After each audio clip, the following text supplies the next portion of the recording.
At the time of filming this post, Aftermath is currently sitting at number 2 on Netflix. So for today, I finally get to share some behind the scenes moments, stories, and pictures from my time filming as Echo.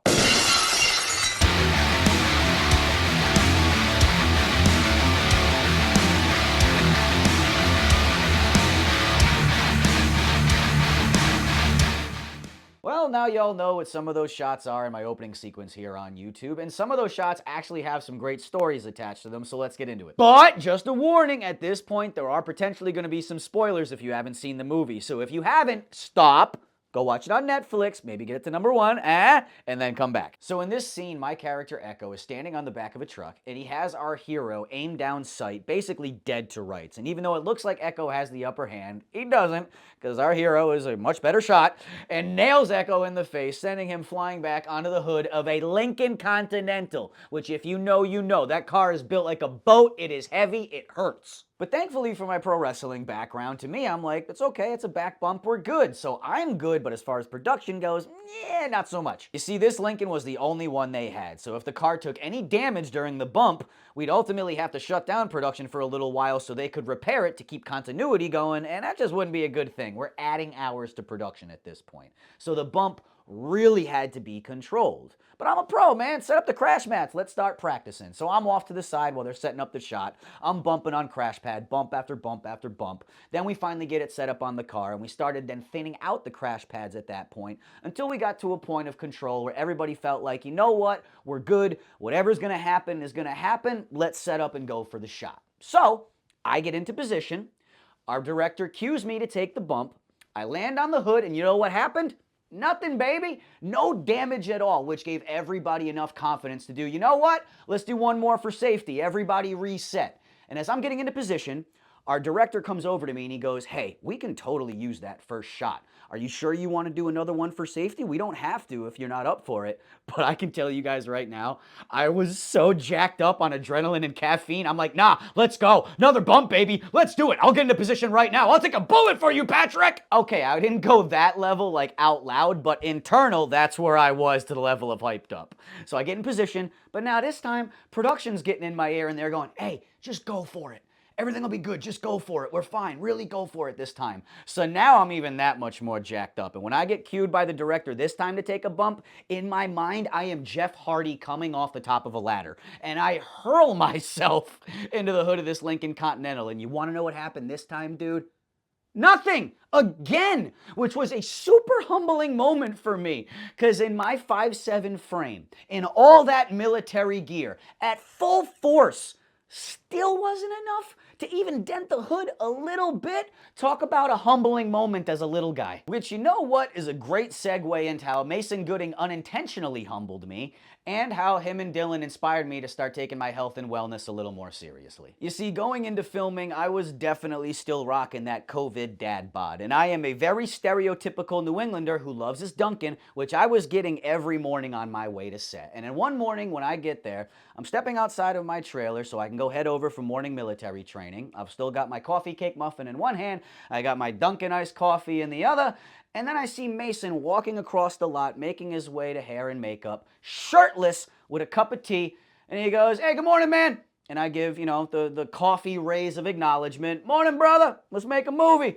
But then I had to have a moment where, I looked at him, and I looked at me. And I looked at him, and I looked at me. And this kid, I get that he's younger. The genetics are on his side. He's jacked out of his mind. He's got abs upon abs upon abs with hot tea. And there I am, muffin in one hand, Dunkin' in the other. I still got crumbs in my beard. The dad bod is being accentuated that much more by the tight thermal I had to wear underneath all the military gear. I looked at myself, I was like, we gotta make changes, dude. Now later that day is where Dylan put the final touches on me realizing I need to get a gym membership, because that day ended up being a super long day on set.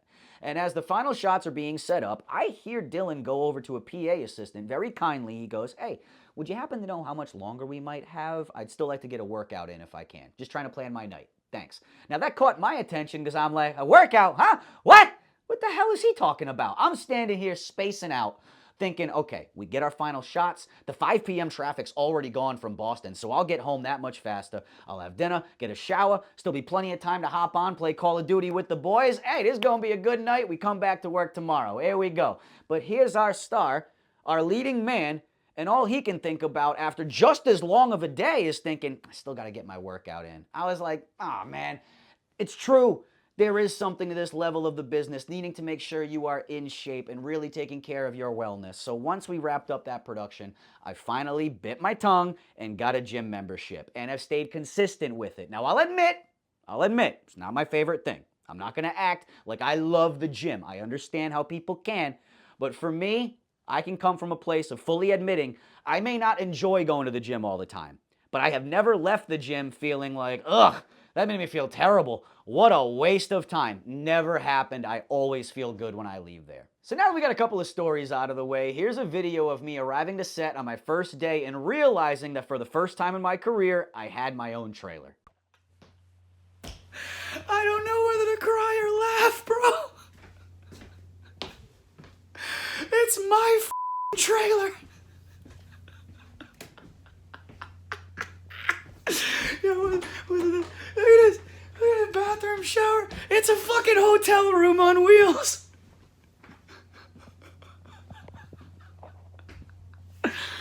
Oh, this is sick.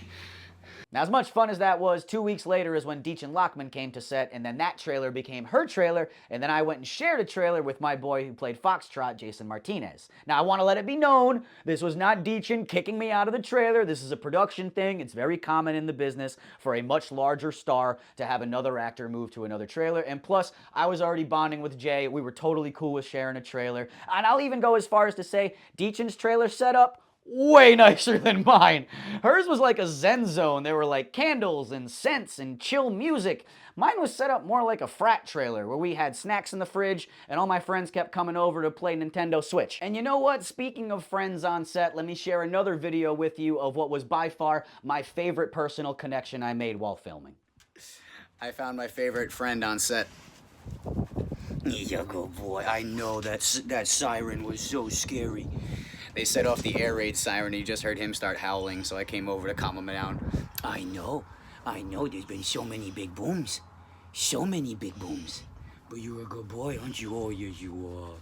Oh, that sweet face. Oh, look at that face. Oh, I loved Rigby. That dog will never know how much he made my time filming so much better. As a dog lover who does not get to have a dog where he lives, it just made the filming experience so much better. Because if you know, life is always better with a dog. So on this note, let's now show you some pictures of my time on set in the style of one of those really sad infomercials we saw at 2 in the morning about animals being adopted. I will remember you. Will you remember me? Don't let your life pass you by. Weep not for the memories. Aside from the memories, lessons, and stories that I have from filming this, I want to take this moment simply to say thank you to every single one of you who have taken the time to watch this film. You know, wherever you land on the spectrum, whether you loved it, you thought it was okay, you liked it, you hated it, this career milestone is nothing without an audience. So no matter where you land, your vested time of watching is sincerely appreciated on my part. Now, before we get out of here and wrap things up, if you enjoyed this little peek behind the scenes, don't forget to let me know in the comments. And if you dig this style of video, be sure to subscribe so you don't miss the next one. But we're gonna end today with a video I recorded my last day on set. I completely forgot I even recorded this video until I started planning this one. Now, I'll admit, it's a little sappy, but I am a pretty emotional guy in my daily life, so I'm okay with this part of my personality being seen. But until I see you next time, stay happy, stay healthy, and I'll see you soon. Oof. So that's a wrap.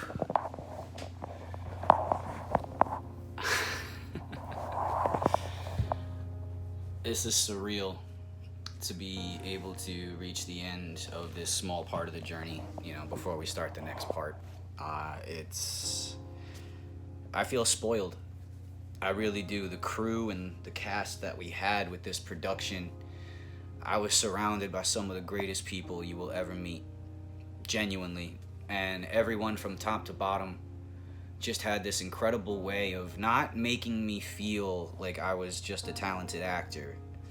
They, and I'm genuinely at a loss for words for how special they made me feel. Like, I'm trying to find the words to justify how they just made me feel over at rap, and all I can do is smile.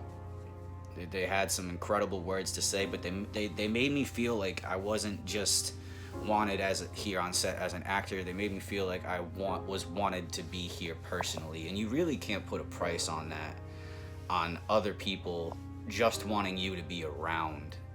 You know what I mean? It just felt really special. And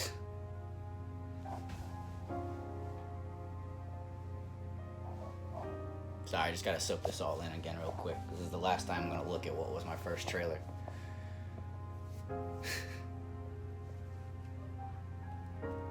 All I can say to everybody that had a hand in making the decision to have me play the character of Echo, the words thank you don't even sum up how grateful I am for this opportunity. For those that have followed my journey up to this point and will continue to follow, just buckle up. Because I could not have kept going without the support from some of y'all that are a part of this journey. I can openly admit there have been so many days of doubt, so many days where I was so close to throwing in the towel and just being like, the hell with this. I just focus on being a contractor for the rest of my days. But the universe was like, the hell with that. So,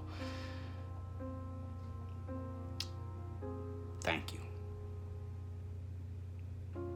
From the bottom of this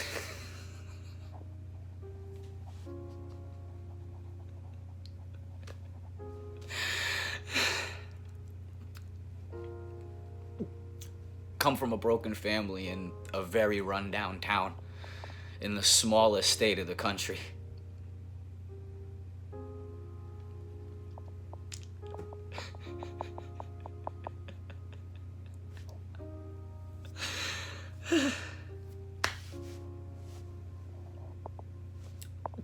The journey from that upbringing has not been easy, but god damn it if it hasn't been rewarding.